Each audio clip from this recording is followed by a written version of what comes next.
Marcos capítulo de número 14, versículo 32 a seguir, diz assim: Então foram a um lugar chamado Getsêmani, e ali chegados disse Jesus a seus discípulos: Assentai-vos aqui enquanto eu vou orar. E levando consigo a Pedro, Tiago e João, começou a sentir-se tomado de pavor e de angústia. E lhes disse assim: A minha alma está profundamente triste até a morte. Ficai aqui e vigiai. E adiantando-se um pouco, prostrou-se em terra e orava para que, se possível fosse, aquela hora lhe fosse poupada. E dizia assim: Abba, Pai, tudo te é possível. Passa de mim este cálice, contudo não seja o que eu quero, e sim o que tu queres. Voltando, achou-os dormindo e disse a Pedro: Simão, tu dormes? Não pudestes vigiar nenhuma hora? Vigiai e orai, para que não entreis em tentação. O espírito na verdade está pronto, mas a carne é fraca. E retirando-se de novo, orou repetindo as mesmas palavras.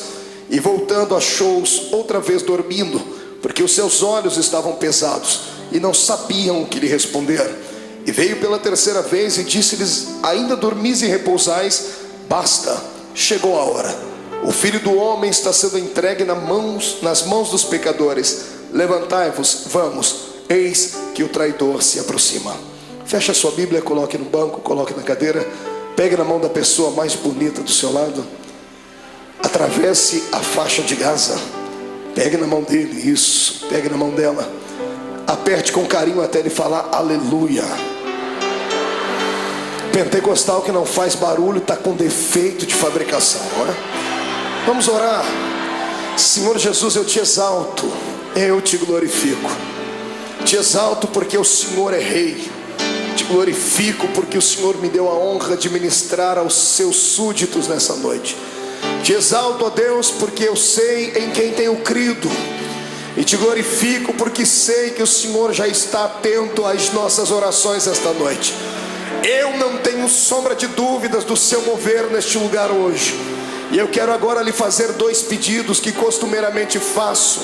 O primeiro é que ao redor da Assembleia de Deus do Bom Retiro, num raio de 5 quilômetros quadrados, onde houver um demônio alojado agora, eu quero dar a esses demônios 5 segundos para desaparecerem daqui. Porque se não sumirem, serão queimados pelo poder da glória do Senhor que vai ser manifesta neste ambiente. O segundo pedido a Deus é um pedido de atrevimento espiritual.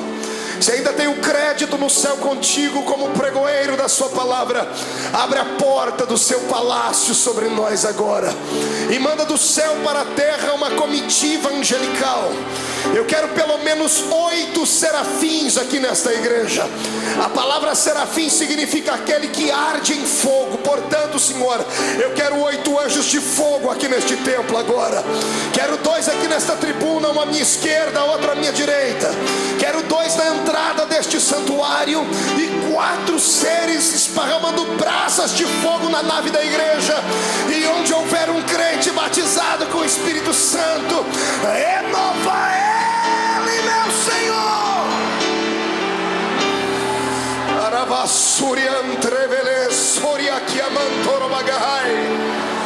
Deus, tu não precisa da ajuda do homem para nada. Tu és onipotente, Senhor. Então mostra a sua onipotência nesta noite. Abala os nossos corações com a sua unção.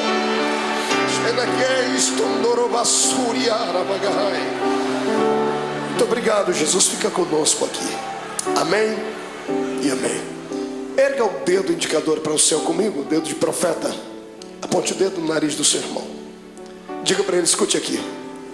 Se você não trouxe lenço, prepare a manga da camisa, a ponta da gravata, do vestido, o que for, porque hoje você vai se derreter na presença de Deus aqui. Quem crê nisso, dê um grito de glória a Deus. Aplausos a Jesus. E tome o seu assento, glorificando o nome dele.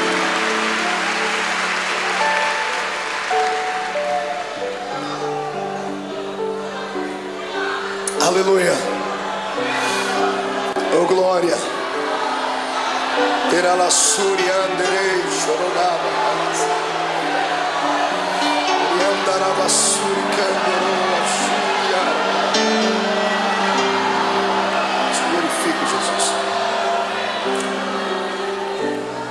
Senhoras e senhores, amada noiva do Cordeiro, quando eu abro a minha Bíblia Sagrada no Evangelho de Marcos, no capítulo 14, aqui onde lemos, diante dos momentos que antecederam a crucificação de Jesus, eu tenho uma palavra atualizada para os nossos corações. Certa vez, ouvindo um grande sábio pregador, ele disse algo que na época, talvez pela minha juventude, talvez pela força do ímpeto da juventude, eu achei que ele estava sendo apenas um tanto eloquente no que falava, e descobri anos mais tarde que era uma realidade. Ele dizia que a mensagem da noite, ela depende do estado de espírito daquele que vai transmiti-la. Se o pregador estiver alegre, a mensagem vai ser esfuziante. Se ele estiver melancólico, a mensagem será melancólica, porque o Senhor usa o vaso na situação em que ele está. Você já me viu pregar aqui mensagens daquela que a tampa da chaleira voa lá para cima. Toda segunda-feira tem sido um mar de poder aqui, não é verdade? Quem tem participado, quem tem ficado cheio de Deus, sabe disso. Mas hoje eu quero levar você por outro caminho. Quero convidar você para se entregar a Jesus hoje e permitir que Ele venha moldar de novo o seu vaso. Eu sei que vaso só pode ser quebrado no processo da preparação. Depois que o vaso está pronto, ele não pode ser quebrado mais, porque se for quebrado, terá que ser colado, e mesmo servindo ainda para alguma coisa, vai ficar dentro dele algumas cicatrizes. Eu quero crer que todos nós estamos ainda num processo de formação, não chegamos ainda à estatura daquilo que Deus quer. Então hoje o Senhor vai despedaçar o nosso vaso, e nós vamos sair daqui um pouquinho mais apaixonados pelo Cristo ao qual nós servimos. Amém? Então dê um grito de glória a Deus para estremecer o inferno inteiro. Viver não é fácil. Viver é uma aventura. O dom da vida não foi confiado a todo o grande universo. O dom da vida, a existência mais plena dela, o Senhor confiou apenas nós que somos seres humanos. Pastor, mas os animais não vivem, as plantas não vivem, mas o estado deles é vegetativo. Não tem alma, não tem espírito. Eles têm apenas um breve espaço de tempo e existem apenas para algumas finalidades. Somente o ser humano vive para a eternidade. Por isso que nós somos dotados de sentimentos. O que é o sentimento? O sentimento é aquele labirinto da nossa alma, que às vezes nos faz saltar, nos faz sorrir, nos faz chorar. E quem é que nunca passou pelo vale da sombra da morte? E só há um remédio que pode trazer a cura para os nossos sentimentos: é a doce presença do Espírito Santo.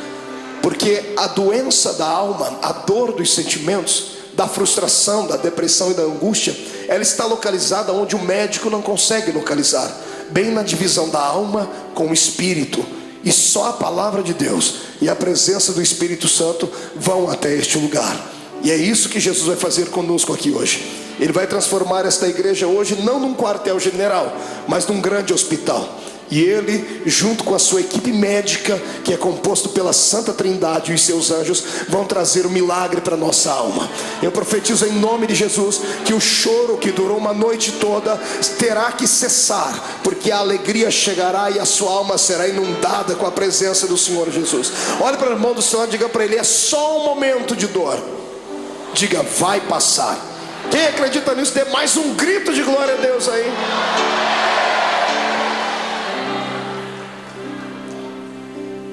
Quando eu olho para Jesus e fico às vezes tentando usar o meu raciocínio humano, por que é que ele veio? Alguns pensam que ele veio à terra apenas para implantar mais uma religião. Não era isso. O mundo já tinha muitas religiões. Já haviam religiões perfeitas aos olhos do homem. Já haviam religiões cheias de legalismo. Já haviam religiões amparadas por um sistema filosófico de poetas, como eram os epicureus. Amados, já havia muitas e muitas igrejas na época. Então a pergunta continua: por que é que Jesus veio à terra? Ele não veio à terra simplesmente por vir, como cantava Raul Seixas em uma música onde ele apontava o dedo para o nosso Salvador e chamava Jesus de ridículo, dizendo que ele não era besta para dar uma de herói. Jesus não foi apenas um herói, não foi apenas um mártir.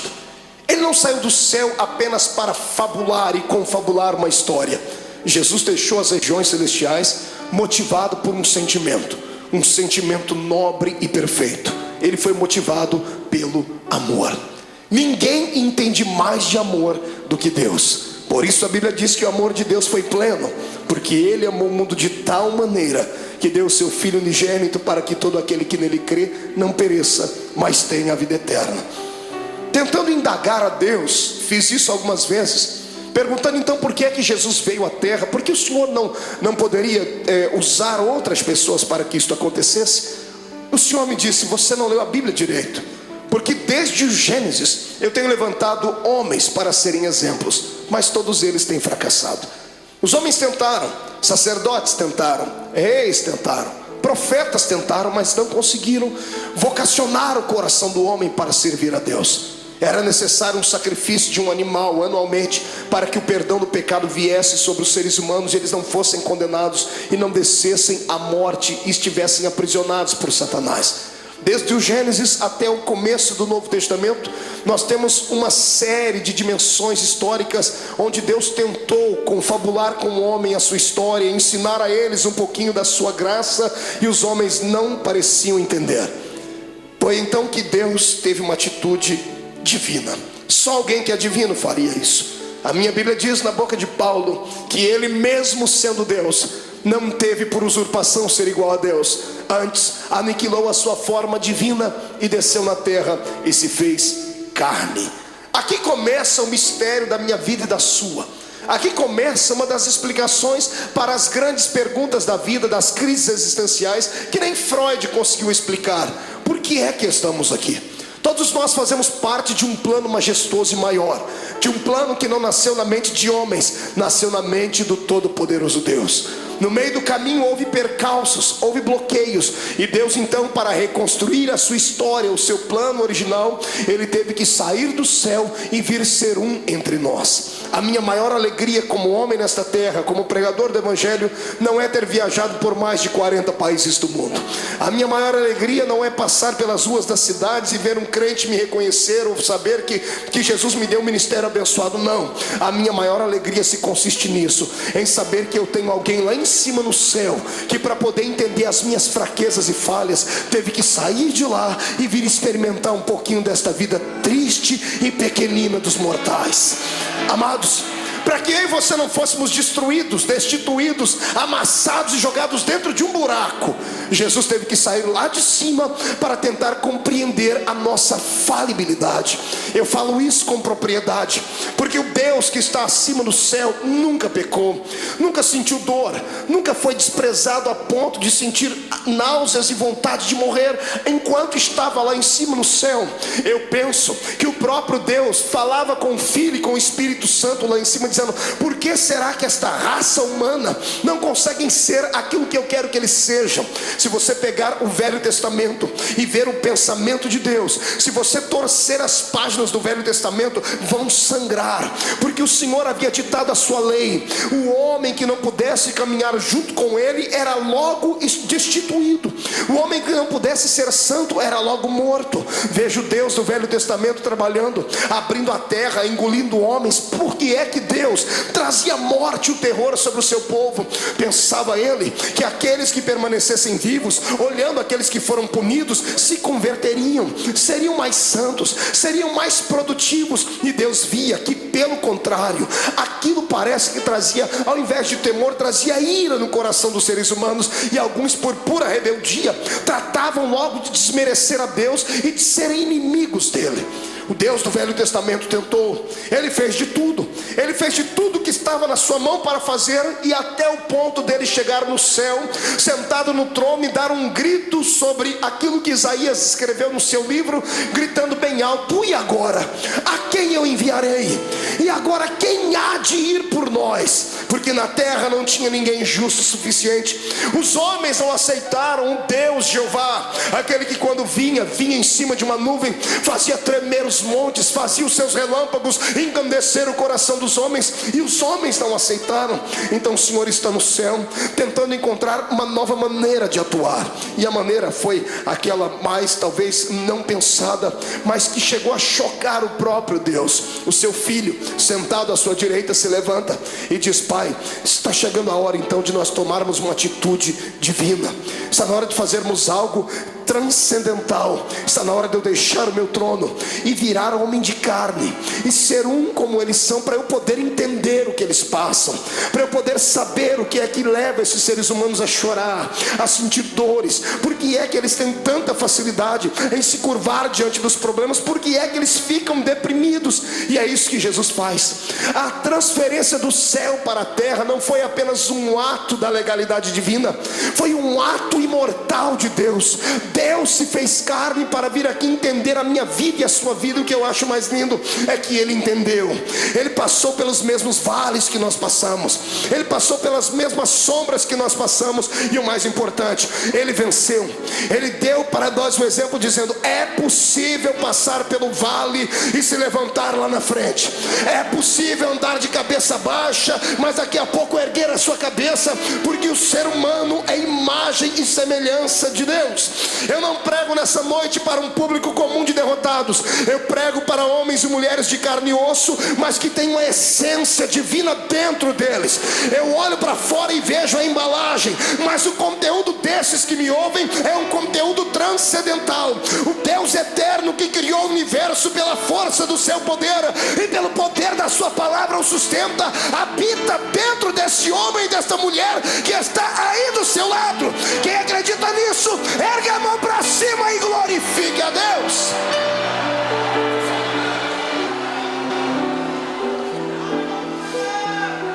Para tentar entender por que é que a gente chora, grita, geme, sente agonia, Jesus passou pelo mesmo caminho.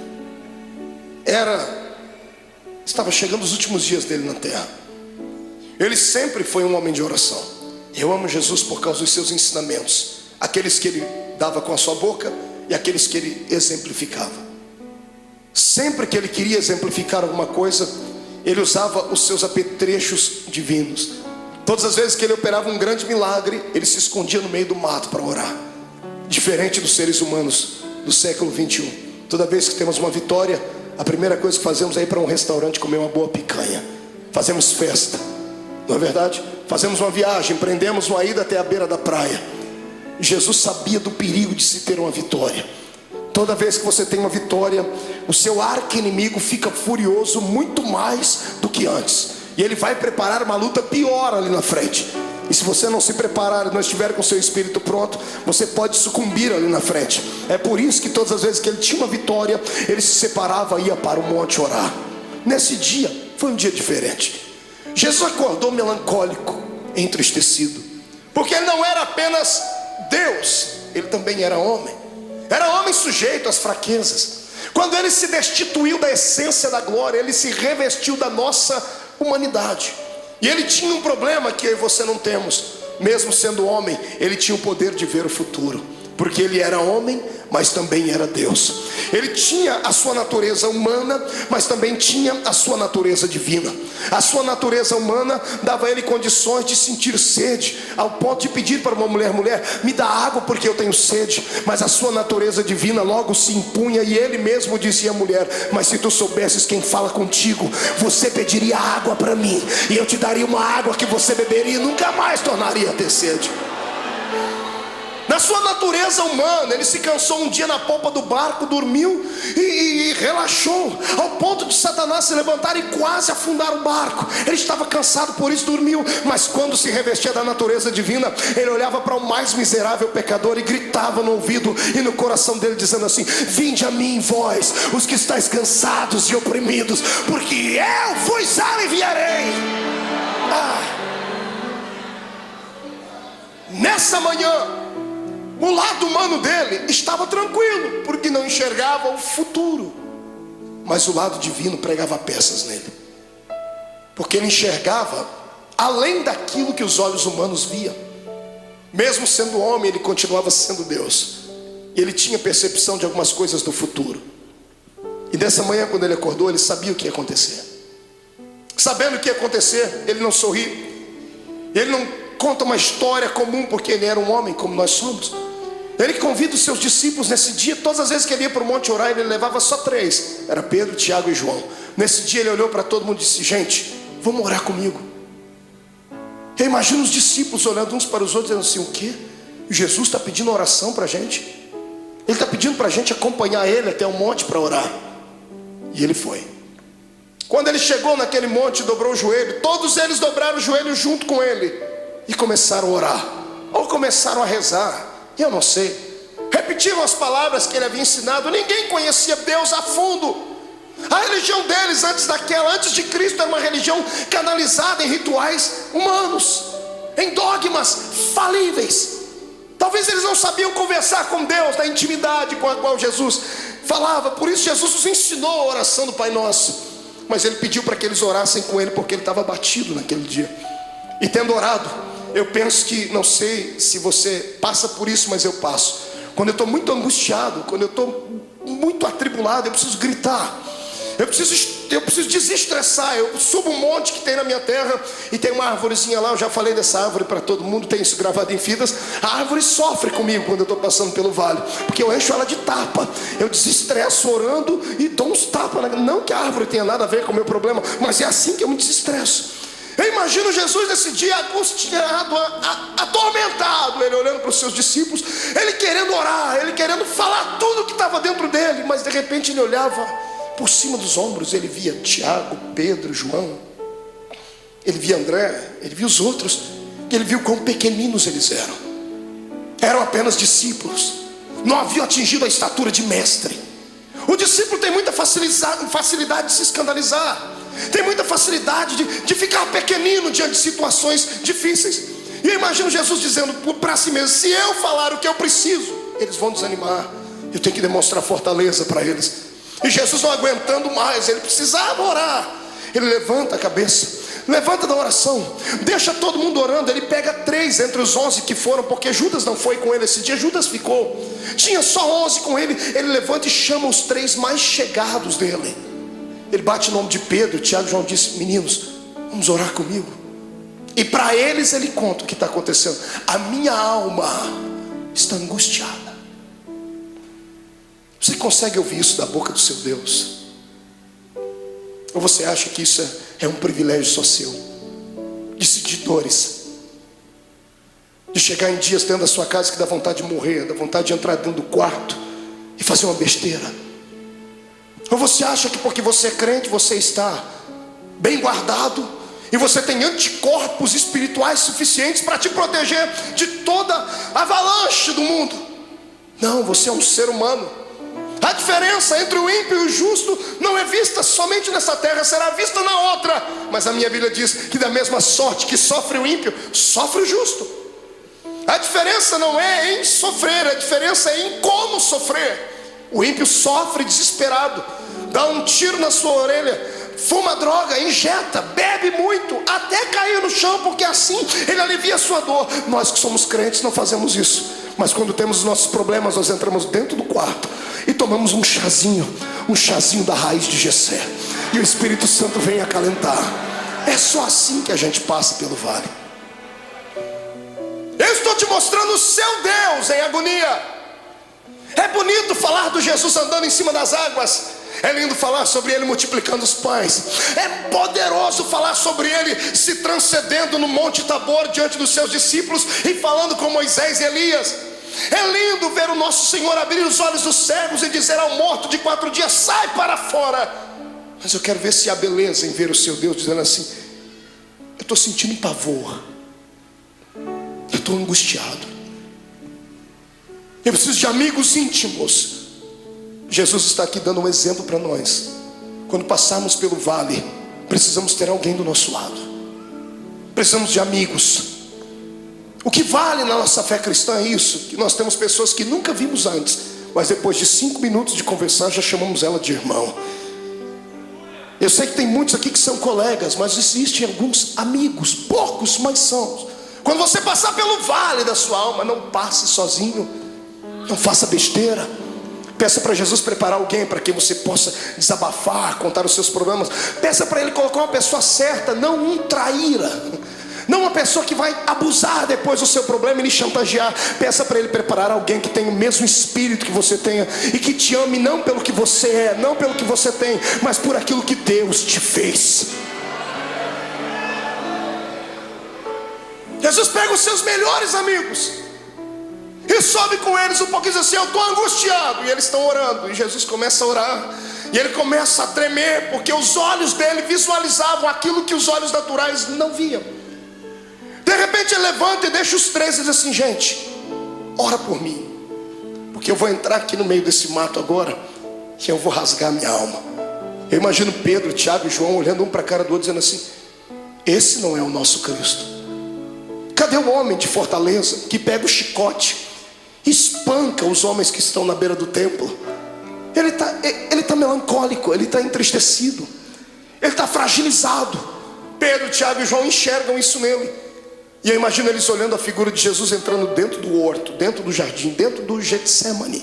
Interessante, era profético. A palavra Getsemane significa prensa do óleo. E ele, oliveira verdadeira, estava indo lá para ser prensado, para que o óleo do seu espírito viesse sobre a terra. Ele foi moído para que nós pudéssemos ser reconstruídos. Ele chorou naquele dia para que nós pudéssemos sorrir hoje aqui. Ele sentiu dores naquele dia para que as nossas dores fossem aliviadas. E é por isso que eu te convido agora a dar um belo glória a Deus, porque Ele merece tudo isso.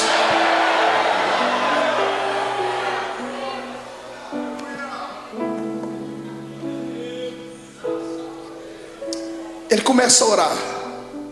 Agora que não tem mais ninguém perto dele, ele rasga a alma e diz assim: Pai, eu sei que a hora é chegada,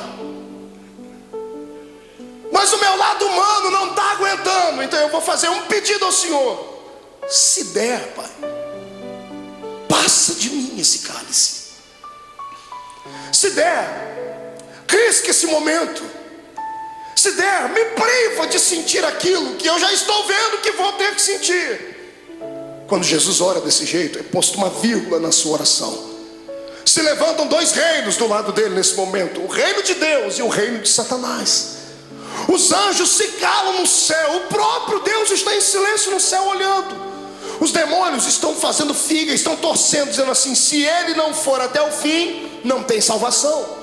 Se ele não for até o fim, o plano está mais uma vez destruído. E Satanás está lá orando para si mesmo, pedindo para que todos os poderes das trevas viessem trazer uma nuvem negra sobre Jesus naquele dia.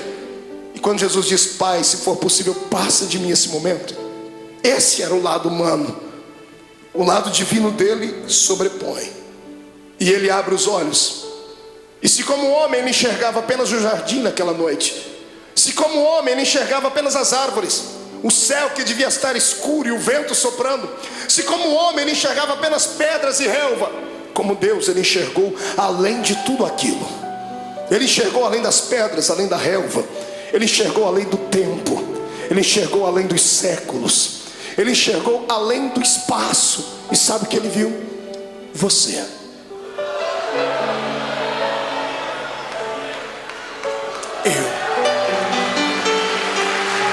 Ele enxergou você.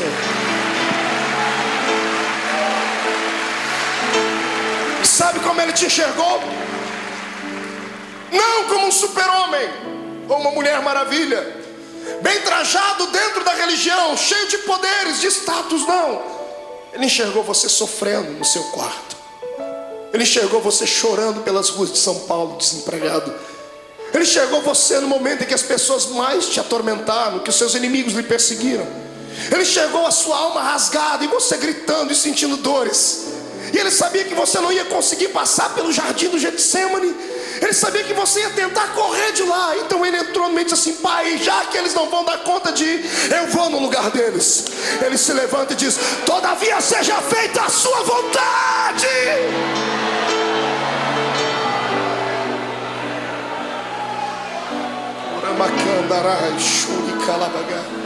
Feche seus olhos por um momento. Eu sinto que a noite deste dia vai ser diferente. Não sou só eu que estou passando pelo vale, estou sentindo dores. O Senhor está me dizendo que tem pessoas que entraram aqui gemendo hoje. Tem pessoas que essa segunda-feira perdeu o sentido para ela. O feriado não teve alegria nenhuma. Tem gente aqui dentro que sequer conseguiu dar um glória a Deus. E não é porque não queria, é porque a sua alma está mais atormentada do que tudo. Veio buscar aqui hoje, nessa noite, um escape. tentou enxergar aqui uma luzinha no fundo do túnel. Em nome de Jesus, como profeta do Deus vivo, eu profetizo que o tempo de cantar chegou. Os espíritos de tormento, os espíritos de acusação, os espíritos que provocam o seu espírito, te deixam abatido, chegaram até a porta do templo, mas tiveram que voltar. Quando eu fiz a oração inicial, eles tiveram que recuar 5 quilômetros. E eu te dou uma palavra de Deus: eles não vão voltar. Você vai sair daqui hoje de cabeça erguida, sorridente, alegre, de paz, cheio de Deus. Vai entrar na rua da sua casa com a coroa da vitória. Você não é um derrotado, você não é mais um. Você nasceu para a vitória. Quem acredita nisso, adore ao Senhor.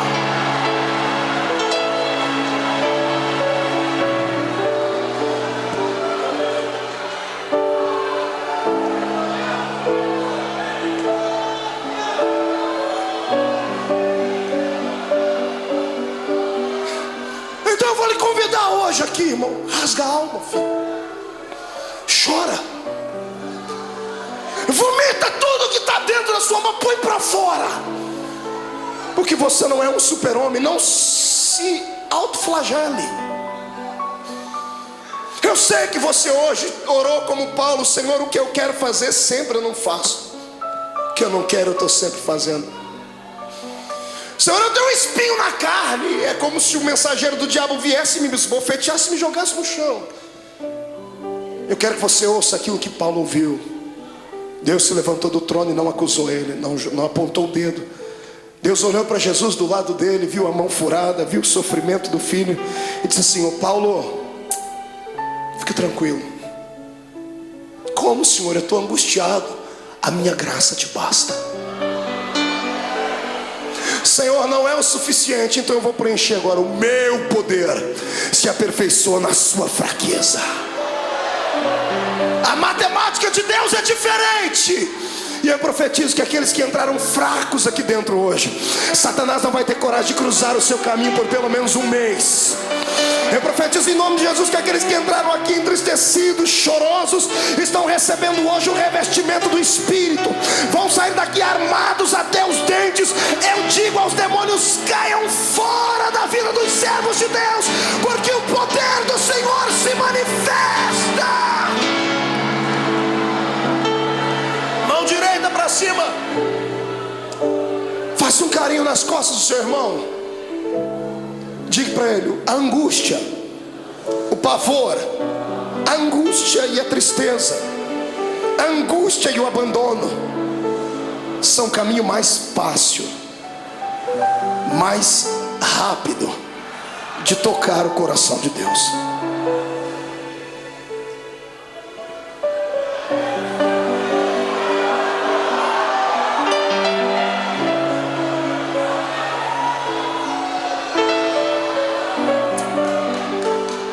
Era a adversidade. Meu sogro me ensinou uma frase que ele deve ter ouvido em algum lugar, eu já citei ela algumas vezes: que não há bem que sempre dure, e também não há mal que nunca acabe. Tudo na vida tem um ponto de equilíbrio. A vida da gente é igual às 4 estações do ano. Alguns estão sorrindo do seu lado porque estão vivendo o verão na vida deles. O sol da justiça está alto, está brilhando sobre ele, está corando a sua pele, por isso que o irmão está sorridente. Outros estão vivendo a primavera da sua existência, estão florindo, estão frutificando, estão crescendo. Em contrapartida, outros entraram no outono, começaram a perder as folhas, começaram a perder o colorido. E difícil saber que alguns entraram pelo caminho do inverno, estão sucumbindo, estão tendo que buscar água nas profundezas dos lençóis mais profundos da terra, estão tendo que se curvar diante de tudo. Mas a bênção é que tudo é um ciclo. Depois do inverno vai vir o verão de novo. Calma, é só um tempo. Na minha vida e na sua, tudo o que acontece, ou acontece porque Deus mandou, ou porque Ele permitiu. Satanás não tem esse poder que nós pensamos que ele tem, de vir e manipular a nossa existência. Eu sou entregue a Cristo e você também. O mais fraco aqui entre nós é capaz de catar Satanás pelo chifre e esfregar o focinho dele no chão, porque ele não tem mais solução. Para mim e para você, por pior que seja o ato cometido, se puderes hoje inclinar não os joelhos em terra, mas sim o coração diante de Deus, o sangue de Jesus Cristo cobrirá todos os seus erros e você ficará mais alvo do que a alva-neve.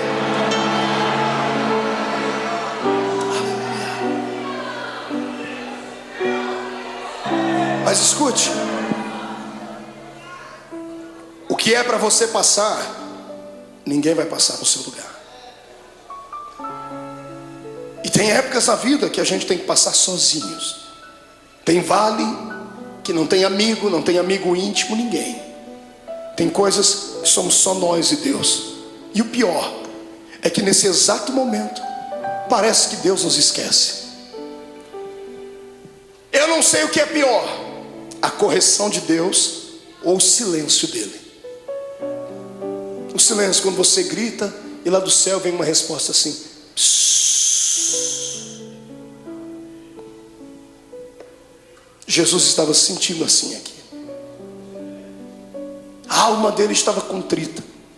Ele chegou no ápice da vida de um ser humano. Ele levanta daquele horto tremendo, suando sangue. Eu fui estudar isso à luz da ciência. A ciência diz que é raro, mas é possível. Por que é que uma pessoa chega a transpirar sangue? A ciência diz que quando a pessoa está passando por uma agonia muito grande, o seu metabolismo fica todo alterado. 3 coisas podem acontecer. Primeiro, ela pode sofrer um infarto no miocárdio, porque a adrenalina correndo pelo seu corpo, o coração não dá conta de bombear tanto sangue e pode explodir. Segundo, quando a etapa do coração é vencida, as veias do cérebro não suportam, a pessoa pode sofrer um derrame. Terceiro, quando é vencida a etapa do coração e da mente, aí os poros se dilatam e o sangue que está sob pressão dentro do corpo, ele sai pela pele. Como Jesus não podia morrer de ataque cardíaco, nem podia morrer de derrame cerebral, porque a cruz estava preparada, o sangue dele saiu pela testa, pelos poros. Eu queria que você imaginasse a afeição do seu Cristo quando ele passou a mão na testa e viu o sangue.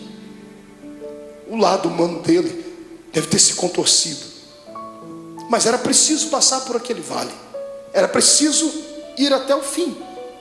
Ele levanta dali como um vitorioso. O reino das trevas está abalado porque acharam que ele ia parar naquele momento.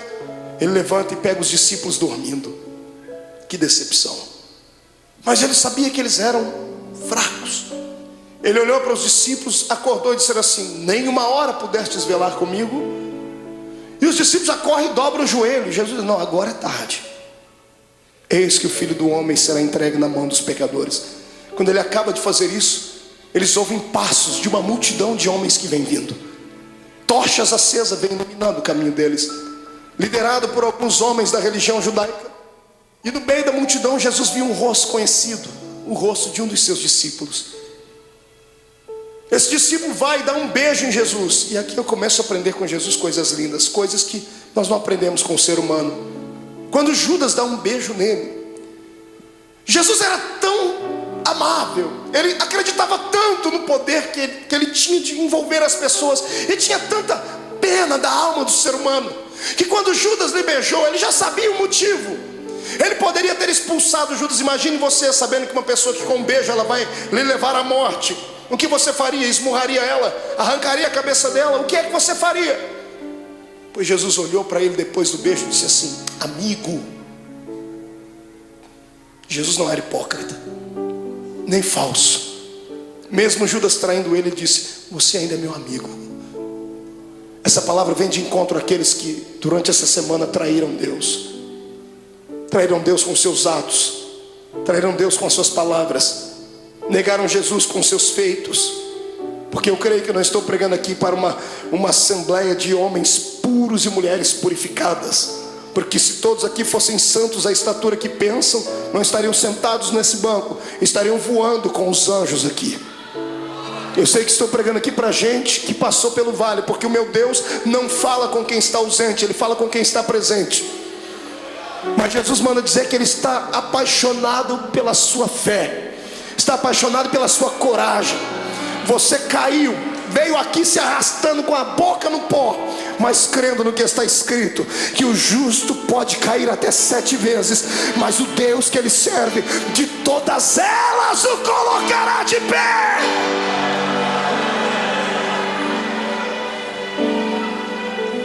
Você continua sendo amigo de Deus. O amor de Deus não dá para se entender. O amor de Deus tem que ser aceito. Não fomos nós que o escolhemos, foi Ele quem nos escolheu. E quantas vezes você já fez essa pergunta: por que o Senhor me escolheu, Deus? Por que você acha que Deus te escolheu, irmão? Pela sua força? Pela sua oratória? Pelo seu talento de cantar?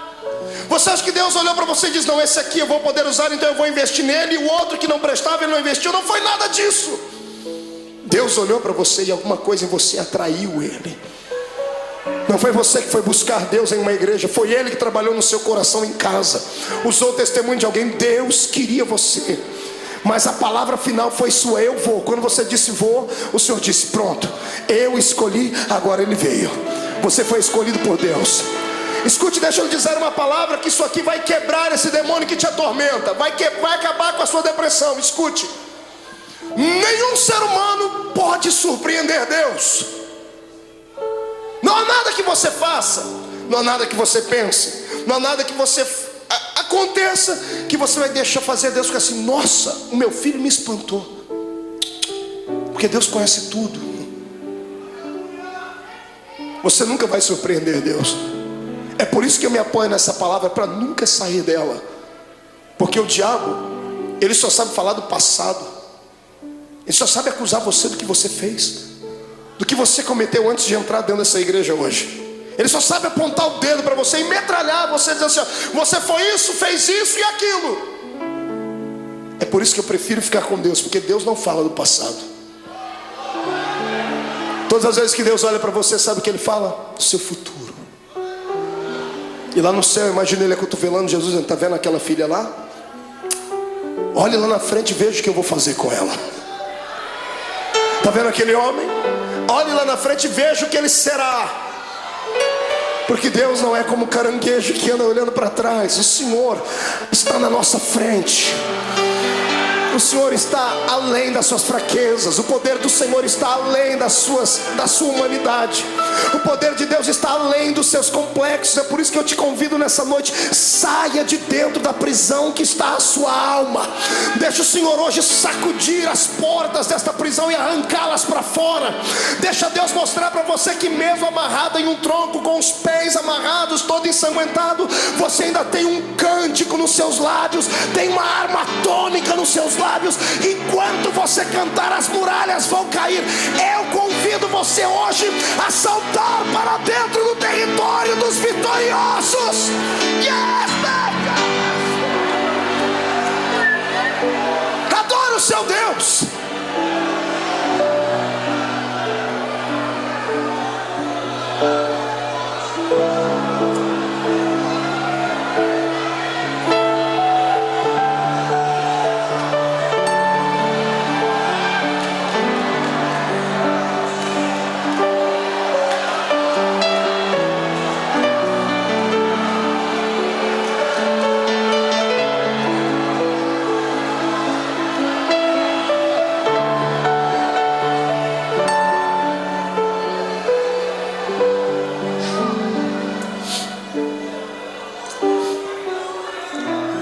É hoje o dia que Deus escolheu para arrancar você de dentro do quarto escuro da sua vida. Os espectros do passado que te sondam, os demônios que encontraram uma brecha, vão ter que serem rápidos para saírem, porque se não saírem serão destruídos. Eu vejo a força de Deus chegando para dentro de você. Eu vejo o Espírito Santo sentado nas asas do vento, trazendo em ambas as suas mãos brasa de fogo para purificar o seu pecado. E na mão direita dele uma unção de gozo para te fazer saltar pelo menos uma semana inteira. Em nome de Jesus Cristo, hoje é o dia da independência da sua alma. O Senhor te fará saltar muralhas. Quem acredita nisso, tire o pé do chão para adorar.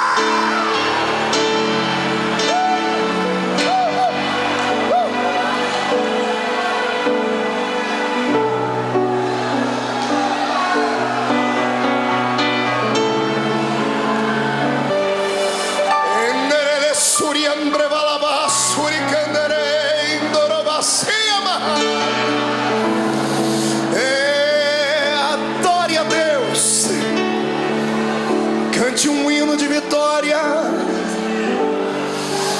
e vem agora para perto do altar. Curve o seu coração, porque Deus de pé está. A Assembleia de Deus do Bom Retiro nessa noite será impactada aqui, porque é um Deus lá em cima que olhou para mim e olhou para ti. Venha do céu agora a sua unção e encha os meus irmãos. Receba em nome de Jesus Cristo agora.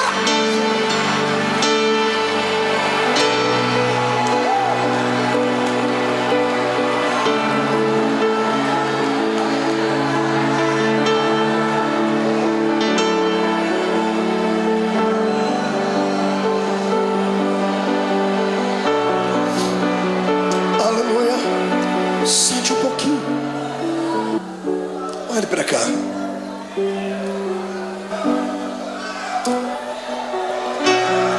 Tem um santo católico. Ele foi canonizado pelos homens, mas o exemplo de vida e de fé dele impactou um tempo. Chamava-se São Francisco de Assis. São Francisco de Assis fez uma oração, e uma frase da sua oração eu peguei para mim, para orá-la sempre que eu estou passando por problemas. Ele disse assim: Deus, dá-me forças para suportar aquilo que eu não posso mudar. Gravou ela aí? Peça isso para Deus. Dá-me forças para suportar aquilo que eu não posso mudar. Tem coisas na vida que não dá para mudar. O filho que foi embora não volta mais. A doença que dizimou parte do corpo não tem como retroceder. O abandono, a tristeza, muitas vezes não tem como retroceder. Então peça para Deus te dar força para suportar. O que importa é em como enfrentar esse dia de dificuldade. É em como você vai enxergar o seu jardim. Você pode enxergar o seu jardim como sendo o ápice do abandono de Deus, ou pode enxergar o seu jardim como sendo o pódio da coroação da sua vida. Depende da maneira como você foi para lá. Jesus foi preparado para o jardim. Por isso ele orava antes, incessantemente. Por isso ele buscava Deus. Por isso ele passou 40 dias no deserto em jejum, porque ele sabia que a missão dele era grande, como a sua é. Sabe por que você está querendo parar? Porque você não se preparou. Tem levado uma vida de brincadeira, pensando que a igreja é apenas um lugarzinho de reunião social, pensando que a fé cristã é só aqueles dogmazinhos ensinados pelo pai e pela mãe. Não, a salvação não é hereditária. A salvação é pessoal, é uma experiência com Deus. Busque a sua experiência nessa noite. O Senhor transmutará esse coração de pedra num coração de carne, trará alegria para dentro da sua vida, e você vai ter força para viver. Lá está ele. Olha o seu Jesus sendo preso. Quando os homens vêm prender ele, ele tinha passado uma noite de oração. Às vezes eu tenho pena, entre aspas, dos demônios, porque eles vêm atormentar quando a gente está fraco na carne, mas o espírito está forte. Os homens chegam e Jesus pergunta para eles: a quem buscais? E eles dizem: a Jesus. Naquele momento ele não falou como um homem, ele falou como o Deus lá do Êxodo. Ele olhou para eles e disse assim: eu sou.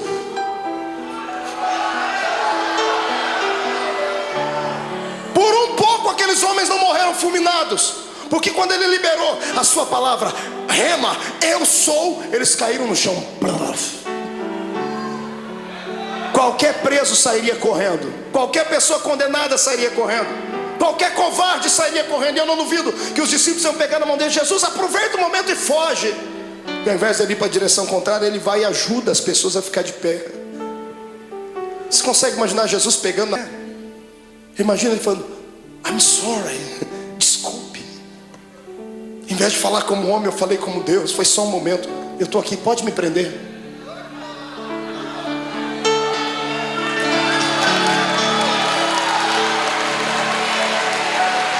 Me prenda. Eu imagino que os próprios soldados que foram prender Jesus se assustaram. O quê? Me prenda, eu estou preparado. O que eu estou fazendo agora vai trazer uma mudança no planeta Terra. O momento de sofrimento agora trará algo na eternidade jamais visto, nunca visto. Se o grão de trigo não morrer, ele vai viver para sempre na solidão. Mas quando ele morre, ele gera outros. Eles podem não amar-me suficiente, podem não ter orado comigo à noite, podem ter me negado, podem ter me vendido, mas eu os amo. Aleluia. O amor de Deus é o amor ágape. Você já conhece isso, é cartilha dos crentes. Amor eros, amor filos e o amor ágape. Amor eros é de homem para uma mulher, o amor filos é de mãe para filho, filho para pai. O amor ágape é o amor de Deus, é o amor puro, é o amor que se ama sem esperar nada em troca. É o amor que Paulo falou lá na sua epístola aos Coríntios 13. É o amor que tudo suporta. É por isso que Jesus está te segurando. Aleluia. Eu dizia a um amigo hoje que eu descobri depois de muito tempo por que é que o ser humano não deve pecar. O ser humano não deve pecar simplesmente porque existem leis na Bíblia dizendo que ele não deve pecar. Deus não odeia você porque você peca. Deus não quer te destruir quando você erra, não é isso. É que Deus é Pai. E Deus sabe que todas as vezes que você peca e erra, você se arrebenta. Todas as vezes que você faz alguma coisa errada, é você quem se machuca. E qual pai quer ver o filho machucado? Qual pai quer ver o filho ferido? Está entendendo? É por isso que o Senhor não quer que você erre, que você burle a lei. Porque tudo que Ele estabeleceu são princípios, e tudo que foge dos princípios te machuca. Olha para você agora sofrendo por causa desse adultério. Olha você sofrendo aí dentro, as mágoas, tristes, desejando uma pessoa que não é sua e não pode ficar com ela, não tem jeito. Olha vocês sofrendo porque pegou aquilo que não era seu. Olha aí você sofrendo porque passou por cima de tudo aquilo que Deus tinha para você. Olha você angustiado. É isso que te tira da igreja. Não é a perseguição do pastor, não é a palavra pesada do outro, não é. São aquilo que nós infringimos na lei de Deus. E Jesus me disse ao meu ouvido enquanto eu estava de joelho ali: tem muita gente que quer se afastar da igreja, filho. E fala para eles que não importa o que eles fez, importa o que eu fiz por eles. Sai da frente, Satanás, eu estou com raiva de você. Eu tenho certeza que nesta noite os planos de Satanás mais uma vez caíram por terra, porque o Senhor te ama e ponto final. Quem é amado por Deus, adore a Ele.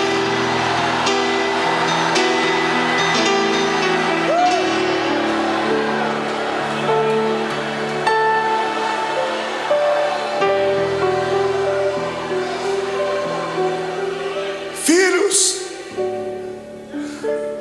a rejeição, a cruz, a agonia, vocês não vão suportar, eu suporto por vocês. E levaram ele como um preso comum. Fizeram do meu Jesus uma peteca. Caifás, Anás, Pilatos, Herodes, Pilatos. Ninguém achava nada de errado nele. Ele tinha palavras para incriminar os homens, mas ele se calou e não se defendia. Pilatos fica estarrecido e diz assim: que homem é esse? Pilatos queria soltar Jesus, mas o ego dele era muito massageado pelos judeus. Ele não queria perder a postura de um grande. Então, para alegrar o coração dos judeus, ele pensava que isso iria aplacar a ira deles. Ele manda chicotear Jesus. E pegam o meu Jesus, o seu Jesus, levam ele numa noite fria para um lugar, numa praça, amarram as mãos dele em uma estaca, deixam ele seminu. Aquilo era já motivo para matá-lo, porque todo judeu tinha vergonha de mostrar o seu corpo. Estava sendo humilhado, até que ele começou a ser flagelado. Azorrague era o nome da arma com a qual bateram em Jesus. 12 tiras de couro, na ponta de cada tira um osso de carneiro quebrado ou limalha de ferro. Cada vez que o carrasco batia nas costas do meu Jesus, 12 buracos ficavam nas costas dele.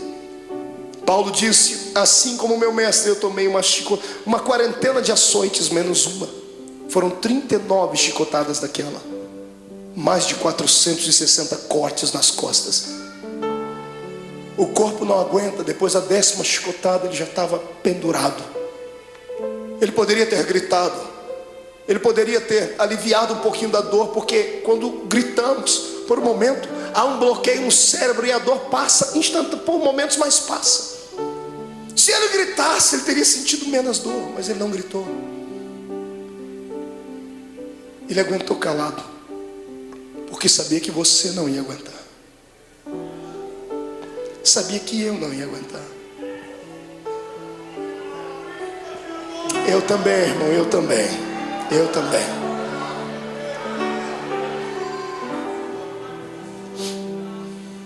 Quando tiram Jesus da estaca, ele está semi-morto, caído no chão.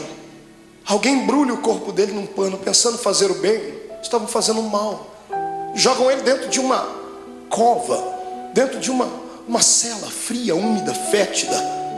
No outro dia de manhãzinha, Pilatos já havia se reunido com algumas pessoas. O povo não havia quem acalmasse o povo. O povo quer a morte dele. Pilatos se levantou e chamou a multidão e disse assim: olha, hoje é um dia especial. Hoje eu tenho direito e posso liberar o perdão para um preso. Vocês têm esse homem chamado Jesus e tem Barrabás. Barrabás era um terrorista, era um prisioneiro político. Era um homem que queria lutar contra o reino de Roma. Por isso estava preso. Um homem zarrão, de quase 1,90 m, diz a história.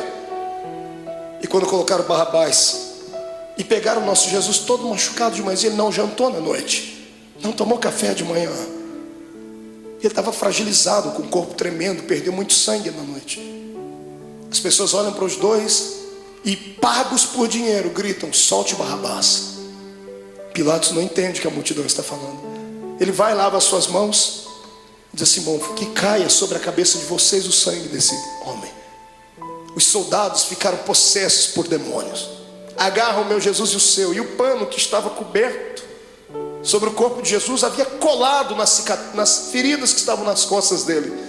400 cortes abertos, o pano colou a noite toda ali. Um soldado arranca aquele pano com força, abrindo todas as feridas de uma só vez. Ele deve ter soltado um gemido muito forte. Para brincar com ele, porque alguém dizia que ele era o rei, fizeram uma coroa de espinhos. Cada espinho tinha pelo menos 9 a 10 centímetros de comprimento. Espinhos que eram capazes de perfurar uma madeira. E colocaram na cabeça do nosso Jesus. Colocaram uma capa vermelha sobre ele, bateram com uma cana na cabeça dele para que a coroa fincasse mais ainda. E alguém dizia: tu não és o rei? Eis aí a tua coroa. Pegam o patíbulo da cruz, a haste onde os braços dele foram presos e fixos, colocam nos ombros dele e ele sobe a via da crucificação.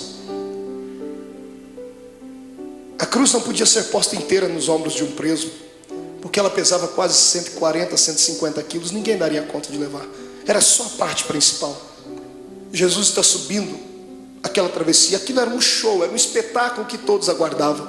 Todo mundo estava esperando ver ali um preso político, um preso famoso. E quando muitas pessoas começam a ver Jesus passando ali, a agonia tomou conta do povo. Eu fico imaginando as pessoas que estavam lá naquele dia. Imagino Lázaro, o amigo de Jesus, do lado de Marta e Maria, as irmãs segurando ele. Eu vou lá, eu vou soltar ele, eu vou fazer alguma coisa. Mas não vá, Lázaro, se for vai morrer também. Ele vai passando o olhar, ele vê todos aqueles para quem ele multiplicou o pão e deu na mão deles. Os amigos que ele tinha desferiram contra ele a traição. Pedro está andando do lado, triste porque já tinha negado Jesus. A mãe de Jesus vai ao longe, olhando o filho querido. No meio do caminho ele não aguenta. A Bíblia não diz, mas é possível que Jesus tenha tombado com o peso daquele lugar, daquela cruz, da haste daquela cruz, porque ele estava muito cansado, estava com fome, estava machucado. E o soldado romano, enfurecido, endemoniado, olha no meio da multidão, e para humilhar mais Jesus, escolhe um homem diferente no meio da multidão. Ele pega o Cirineu, Simão o Cirineu. Cirineu não era sobrenome. Cirineu falava do lugar onde ele havia nascido, Cirene. Cirene ficava na Etiópia. Era o único negro que tinha ali naquele dia. Pegaram um negro para colocar ali, para ajudar Jesus a carregar a cruz, dizendo: nenhum dos seus irmãos te ama. Colocaram um estrangeiro para ajudar Jesus a carregar a cruz. E eu fico aqui imaginando com a minha mente, ele está sofrendo, está morrendo e está ensinando a gente que quando passarmos pela nossa via da crucificação, não tiver nenhum amigo para ajudar a carregar a cruz, não tiver nenhum parente para ajudar a carregar a cruz, Deus enviará um estrangeiro para ajudar. Aleluia. E o mais lindo é que o estrangeiro já está do seu lado, o Espírito Santo. É Ele quem te ajuda a carregar a cruz. Está sentindo Ele aí, irmão? É por isso que está ficando mais leve a cruz. Eu não oro para que Jesus tire essa cruz dos seus ombros, mas eu peço para que Ele te dê força para carregar ela até o fim, porque vamos trocar as cruzes que nós temos por coroas do céu. Aleluia.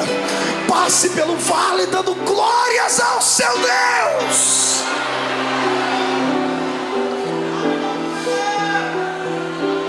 Sobe comigo.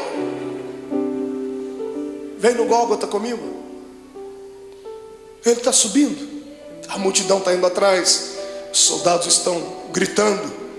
Quando chegam lá em cima no Gólgota, tiram a haste que estava sobre os ombros de Jesus e pegam a haste maior e pregam lá. Então sim, uma cruz.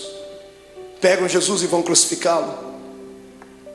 A história diz que a cruz era feita 5 dias antes da crucificação. Era feita sob medida. Por quê? Por causa do tamanho e o peso do preso.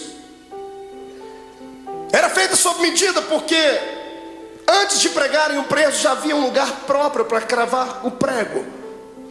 Já fazia um buraco na cruz para que facilitasse a entrada do prego.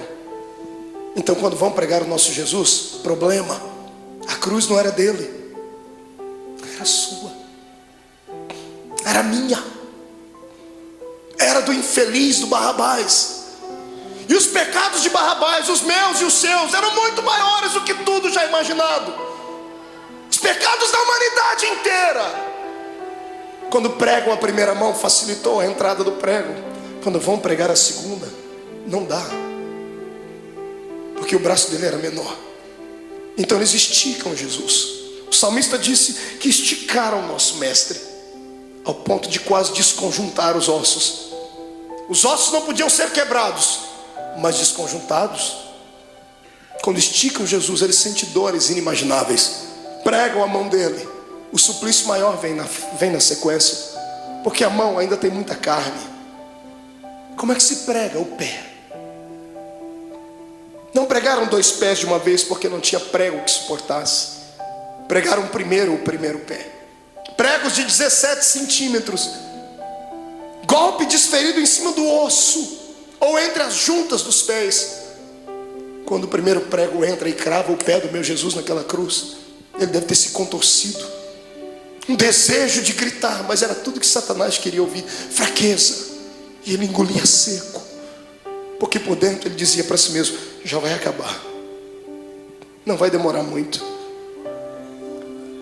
eles não vão suportar isso, então eu suporto por eles. Pegam o segundo pé e outro prego, pregam o segundo pé em cima do primeiro. Então temos 2 pregos segurando os pés dele na cruz. Quando os soldados levantam a cruz, o buraco no Gólgota está feito, levantam a cruz e eram presos. Você já viu algum policial tratar bem um preso? Abrir a porta do camburão e dizer assim: entra por favor, querido. Ninguém disse: olha, vamos colocar a cruz com cuidado. Quando eles levantam a cruz e soltam dentro daquele buraco, soltam com todo o peso do corpo dele. Quando a cruz bate dentro do buraco do Gólgota, o corpo de Jesus pende para frente. Ele fica preso pelos pregos das mãos e dos pés, e o corpo pende para frente. Os seus ossos comprimem o seu pulmão e ele não consegue respirar. Ele sabia mais do que ninguém que carne sufocada, Deus não aceitava o sacrifício dela. Então ele arruma força onde não tem, ele segura nos pregos, ele firma os pés e traz o corpo para trás, num esforço quase que sobre-humano, sentindo dores que você jamais sonhou. E quando ele encosta na cruz, ele respira um pouquinho só aliviado. E então ele começa a ficar tonto. Estava fraco do dia anterior. As moscas começam a visitar o corpo de Jesus. Se você já fez serviço militar, você sabe o que eu estou falando. Quando você está diante de todo o esquadrão e um maioral está passando perto de você, você não pode nem se mexer. Posição de sentido. Os mosquitos voam em volta do nariz, dá vontade de colocar a mão, mas não pode. Jesus estava ali, ensanguentado, suado, sentindo dores. As moscas estão voando sobre ele e ele não tem força nem para expulsá-las. Do lado dele é posto um bandido e do outro também. Quando ele olha para os dois bandidos, eu penso que ele intercede pela alma deles. O da esquerda fica endemoniado. O diabo entra dentro do corpo dele e ele olha para Jesus e diz assim: oh, você não é o Deus? Você não é o Cristo? Você não é o Todo-Poderoso? Sai da cruz e tira a gente daqui, rapaz. Eu imagino a tristeza com que isso chegou no ouvido de Jesus. Pensa, você está morrendo por ele e ele está debochando de você. A dor daquilo deve ter sido maior do que a dor dos pregos, maior do que a dor do chicote, porque a dor do desprezo é maior do que tudo. Deus olhou do céu e disse: não, meu filho não vai ficar assim. Espírito Santo entra no coração daquele bandido da direita. Vamos fazer um equilíbrio. O da direita fica cheio do Espírito Santo. Pregado na cruz, grita para o outro: pare de atormentar ele. Esse homem não fez nada, a gente está aqui porque merece, e ele não. O da direita estica o pescoço, porque Pilatos deu um presente para Jesus. Mandou colocar uma insígnia em cima da cruz: Rei dos Judeus. O preso estica o pescoço, e quando ele lê em cima da cruz Rei dos Judeus, ele abaixa a cabeça e sussurra: o Rei, Rei, ó Rei. Imagino Jesus levantando a cabeça, sentindo dor, dizendo: está falando comigo, rapaz? Estou. O Rei, lembra de mim quando entrar no seu reino. Aleluia. Eu imagino Jesus dizendo, eu penso, conjecturo: o que, filho? Lembra de mim quando entrar no seu reino. Eu acredito que você é rei. Lembra de mim. Eu imagino Jesus dando um sorriso no meio do sangue, no meio da dor, e dizendo para si mesmo: valeu. Pelo menos um acreditou. Jesus olha para ele antes dele desfalecer e diz: moço, ainda hoje você vai cortar as faixas, vamos inaugurar o paraíso juntos. Eu e você, ainda hoje estarás comigo no paraíso.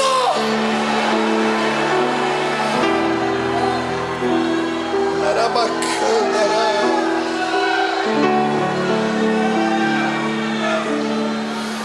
Incline a sua cabeça. Derramado em meu coração,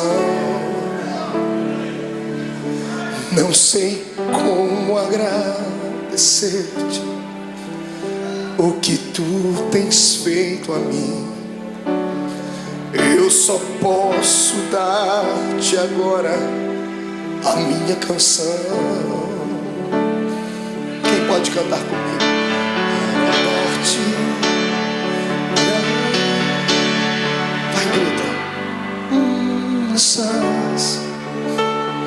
Graças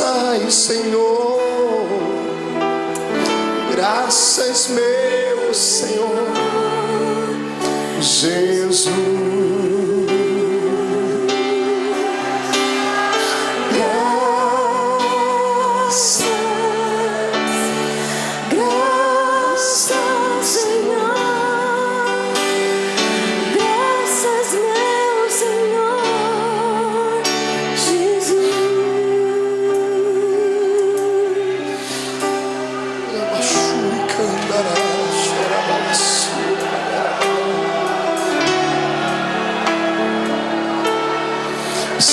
Diante do seu Deus, crente.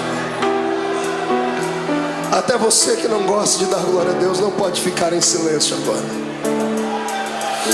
Até você que não gosta de dar barulhos tem que gritar agora.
Todo crente batizado com o Espírito Santo seja renovado. Todo crente que está envolvido pelo poder do sangue de Jesus Cristo seja renovado. Quem nunca orou em línguas, que seja batizado agora. Que este lugar comece a flamejar.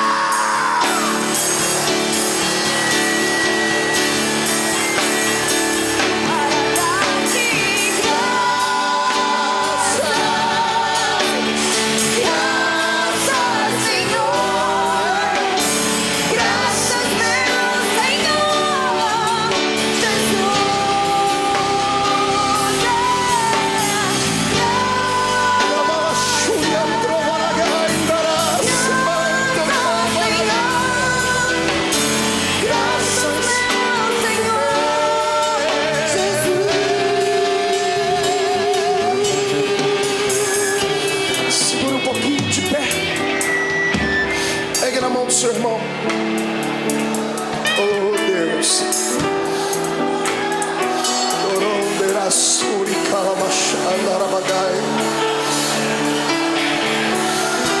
eu sinto o poder do sangue de Jesus aqui.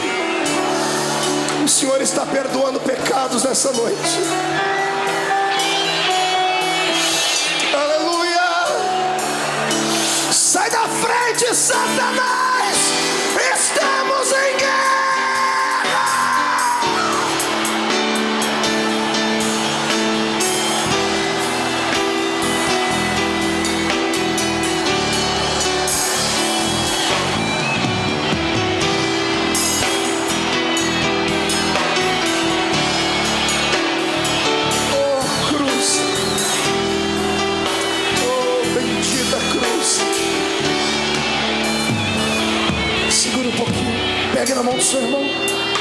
para cá.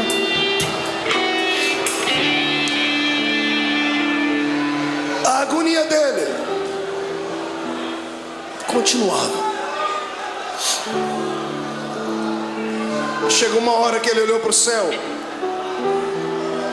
Como homem, ele enxergava só as nuvens, o sol. Mas de repente, como Deus, ele olha para o céu e ele não vê nuvens. Ele olha para o céu e não vê pássaros. Ele vê o trono, Rubens. Quando ele vê o trono, ele vê o pai dele. Só que o pai dele está de costa. O pai virou as costas para ele. E no momento de dor, de muita agonia, ele disse: "Ô pai, por que tu me abandonou?" Quantas vezes você já falou isso, crente? Deus entende quando você diz isso, porque Jesus passou por isso. Não é que Deus estivesse feliz com o sofrimento do filho. Se Deus continuasse olhando, ele ia arrancar Jesus daquela cruz, Joel. E se ele arrancasse Jesus da cruz antes dele morrer, Deus ficaria derrotado. Deus poderia ter destruído a terra, mas ele preferiu virar as costas para não ver. E o lado humano de Jesus sentindo dores, mas o lado divino dentro dele dizendo assim: já está acabando, aguenta mais um pouquinho, segura. A morte está lá com as garras da mente de Jesus, tentando arrancar o espírito dele, e ela não consegue, porque ele não tinha pecado. A morte estava inofensiva. Ela era acostumada a carregar para dentro do inferno pecadores. Mas como arrancar da terra um homem que nunca pecou? Eu imagino a morte dizendo: desse eu não dou conta. Eu imagino Jesus levantando o rosto para cima e dizendo assim: eu vou te ajudar, morte. Onde está o teu aguilhão, ó morte? Onde está o teu poder que não consegue levar um homem fragilizado uma noite inteira? Eu te ajudo. Quem diz que a morte matou Jesus não sabe da verdade. A morte não matou Jesus, foi Jesus que se entregou para ela. Você é muito fraca, morte, então eu vou te ajudar. Eu me rendo, eu entrego meu espírito, consumado está.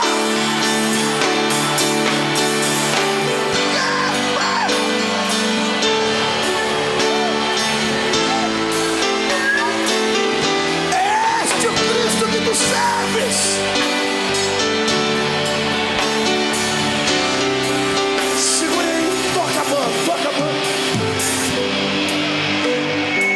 Escute.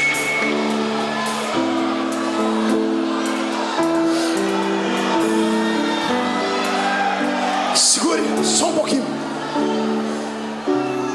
Quando a cabeça de Jesus pendeu, o astro-rei deixou de brilhar. O cosmos e a natureza se curvaram diante do Rei eterno. As rochas se fenderam. O sol se escureceu.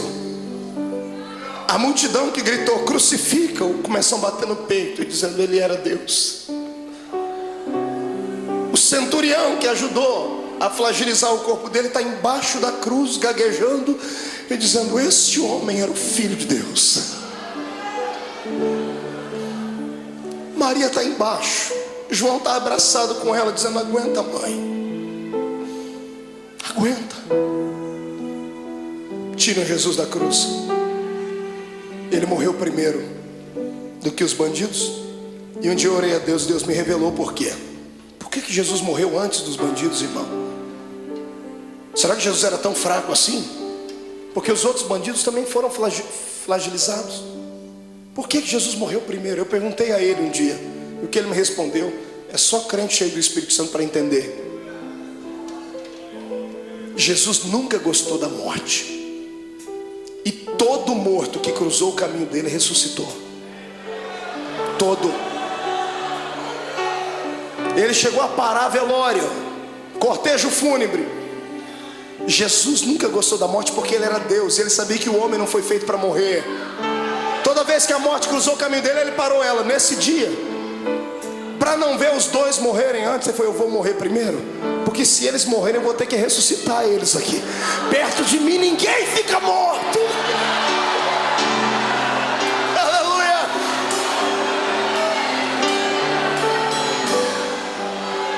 Ele morreu. Morreu a carcaça. Quem morreu foi Jesus, o homem. Mas o Cristo que estava dentro dele não podia morrer, porque Deus é eterno.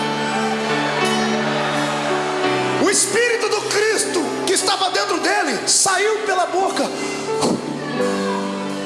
Quando o homem expira,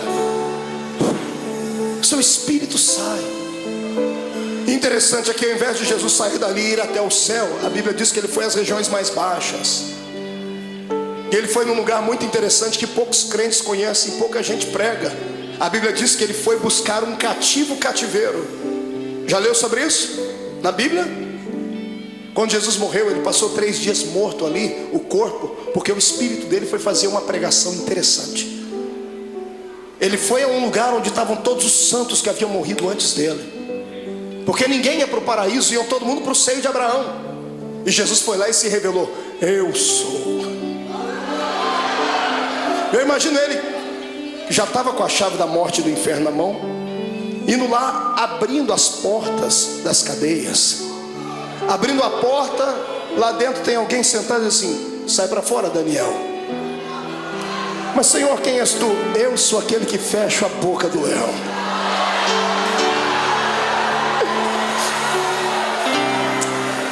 Sai para fora, Jeremias. Quem é o Senhor? Eu sou o oleiro e você continua sendo vaso. Vai na porta. Sai para fora, Ezequiel.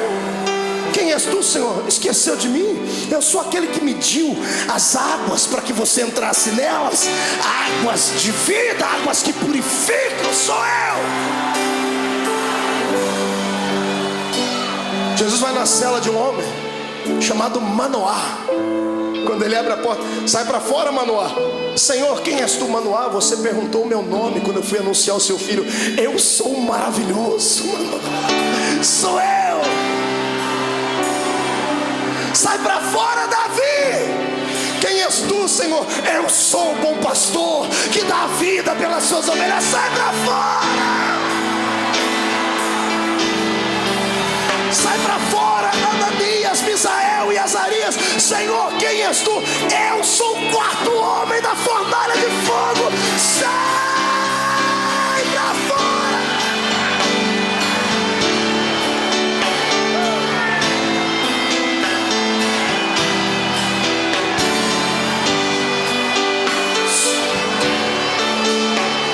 Segure. Jesus chega numa porta. Era um dos últimos a ter entrado lá antes dele. Ele abre a porta, está lá um sujeito de barba. Ele diz: João, sai para fora, João. Mas Senhor, quem és tu? João não me conhece? Imagina João olhando: oh Senhor, desculpa. É que a última vez que eu lhe vi, o Senhor era um cordeiro, e agora eu vejo que tu és o leão. O leão da tribo de Judá.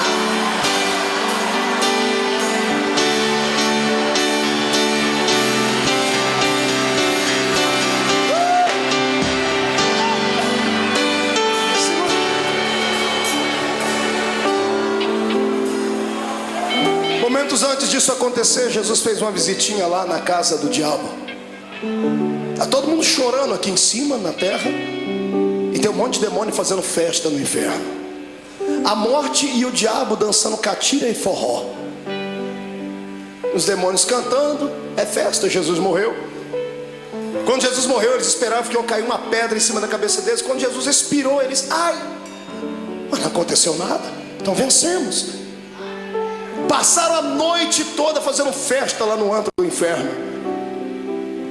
Foi num belo dia, os demônios todos deitados, cansados, dormindo. Eu imagino.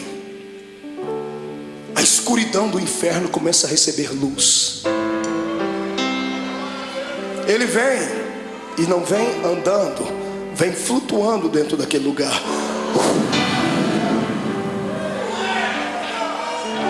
Quando a presença, a luz e o calor dele vai passando, demônios começam a gritar: ai, está queimando, é o sol. E alguém grita: é, mas é outro sol, é o sol da justiça que está entrando. Os gritos devem ter acordado o diabo e a morte. Jesus olha para a cara dos dois. Antes de falar com o diabo, Jesus vai no colarinho da morte, agarra ela pelo colarinho e diz: onde está a morte? Onde está o teu aguilhão, a morte? Jesus pega e joga ela para um canto. Jesus vai onde está o diabo, fala: Satanás, agora é contigo, seu infeliz. Me agonizou lá no monte, achou que eu não ia vencer. Eu vim aqui provar para você que é possível ser homem na terra e ainda ir morar no céu.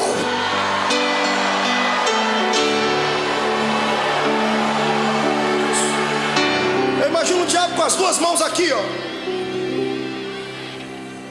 Imagino Jesus: o que você está fazendo, ô cão?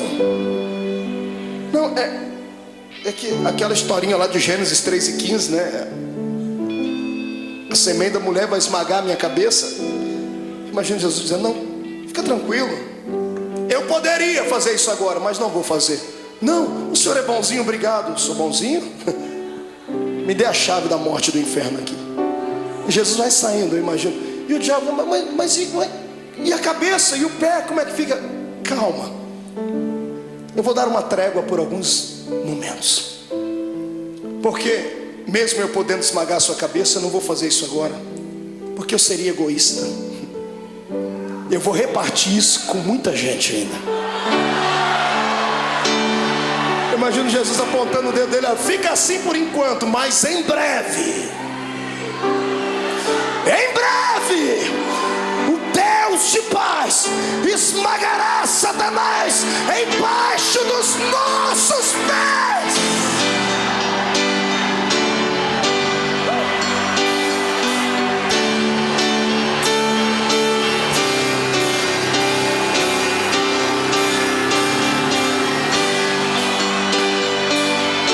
Segura, vamos encerrar.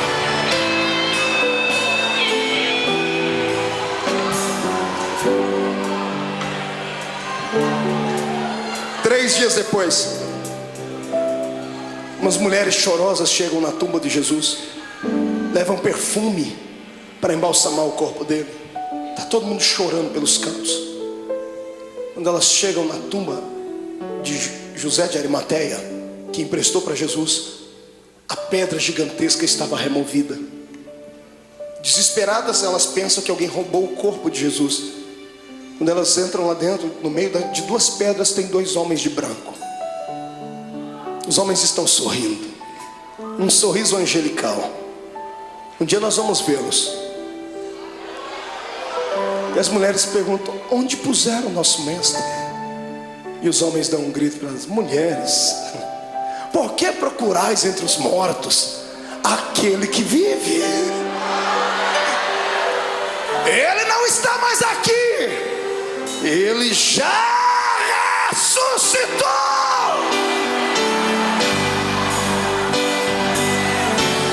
Vou te dar um conselho: passe a quinta-feira da angústia, chegue na sexta-feira da crucificação e não se entrega. Se segura, porque o domingo da ressurreição vai chegar. E Deus manda dizer que essa noite foi transformada no domingo da sua ressurreição. Eu quero saber onde estão aqueles que estão passando por uma sexta-feira de dor, estão passando pelo vale, estão sofrendo, sentindo angústias, estão com vontade de deixar tudo, não aguentam mais as perseguições, não aguentam mais passar pelo vale da sombra e da morte, e querem que o domingo da ressurreição chegue logo. Vem, irmão, vem aqui à frente, vem correndo que eu vou orar por você. Vem, você não está sozinho. Eu estou passando por esse vale também. Eu estou passando por esse vale. Vem, isso, chora mesmo. Derrama as últimas lágrimas. Viver é assim. Hoje a gente perde, mas amanhã a gente ganha. Hoje a gente está embaixo, mas amanhã vamos estar por cima. Hoje foi despedido, mas o Senhor vai abrir uma porta de emprego amanhã. O coração está apertado porque está sozinha, está sozinho. Foi traído, foi abandonado. Calma, o Senhor tem bênção para lhe dar. Ele já preparou, mas ou Ele vai trazer de volta o que foi. E se aquele não prestar mais, Ele vai preparar outro. Ninguém perde com Deus. Ele só pede para você ter paciência. Segura um pouquinho. Grite, mas não murmure. Se jogue no chão, mas não perca a fé. Porque em nome de Jesus Cristo